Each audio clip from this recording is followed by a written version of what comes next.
anak-anak, bagaimana kabarnya di rumah? Miss Dilang harap kalian selalu sehat ya di rumah. Oke, kembali lagi di pelajarannya Miss Dilang. Hari ini kita akan belajar tentang kegiatan ekonomi. Nah, ini adalah materi terakhir dari buku 4G. Oke, kita mulai ya. Yang pertama, kegiatan ekonomi di bidang pertanian. Kegiatan ekonomi di bidang pertanian meliputi pertanian tanaman padi, sagu, dan jagung. Pekerjaan di bidang pertanian adalah petani penggarap sawah sendiri atau petani penggarap. Kalau petani penggarap sawah sendiri itu artinya dia punya tanah, petani itu punya tanah. Nah, dia mengerjakan atau mengelola sawahnya secara mandiri atau mengerjakan sendiri. Kalau petani penggarap itu biasanya orang yang menggarap sawah milik petani lain. Hasil dari kegiatan pertanian biasanya untuk dijual atau diolah menjadi bahan makanan. Oke, yang kedua, kegiatan ekonomi di bidang perkebunan.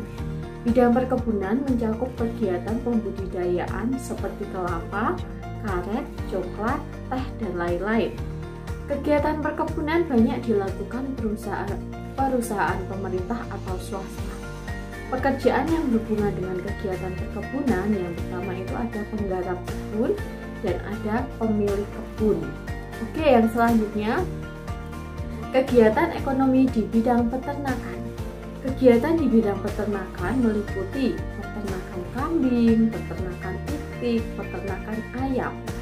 Hasil peternakan biasanya dijual sebagai ternak hidup kepada masyarakat atau rumah potong hewan. Oke, next, kegiatan ekonomi di bidang pertambangan. Kegiatan ekonomi di bidang pertambangan antara lain pertambangan minyak bumi, gas alam, batu bara, batu kapur, pasir, dan batu. Kegiatan ekonomi di bidang pertambangan biasanya tersebar di daratan atau lepas pantai. Kegiatan pertambangan oleh masyarakat, contohnya itu ada pertambangan batu kapur atau sisa-sisa emas. Oke, yang selanjutnya kegiatan ekonomi di bidang pariwisata. Kegiatan ekonomi di bidang pariwisata memanfaatkan keindahan alam sebagai sarana rekreasi. Pekerjaan yang berhubungan dengan bidang pariwisata adalah pemilik hotel, pengrajin, pedagang souvenir. Oke. Kegiatan ekonomi di bidang perdagangan. Usaha perdagangan dibedakan menjadi dua, yaitu pedagang besar dan pedagang kecil. Pedagang kecil memperoleh barang dagangan dari pedagang besar atau grosir. Contoh pedagang kecil itu ada warung, toko, pedagang kaki lima. Sedangkan pedagang besar menjual barang dalam jumlah banyak. Nah, pedagang besar biasanya mendapatkan barang langsung dari pabrik. Oke, kegiatan di bidang perikanan. Kegiatan ekonomi di bidang perikanan dibagi menjadi 3 kelompok. Yang pertama, kegiatan menangkap ikan. Yang kedua, budidaya ikan. Yang ketiga, budidaya rumput laut. Nah, kegiatan ini biasanya dilakukan di kolam di daratan, keramba di sungai, kolam apung di danau, serta tambak di tepi pantai. Yang selanjutnya, kegiatan ekonomi di bidang perindustrian.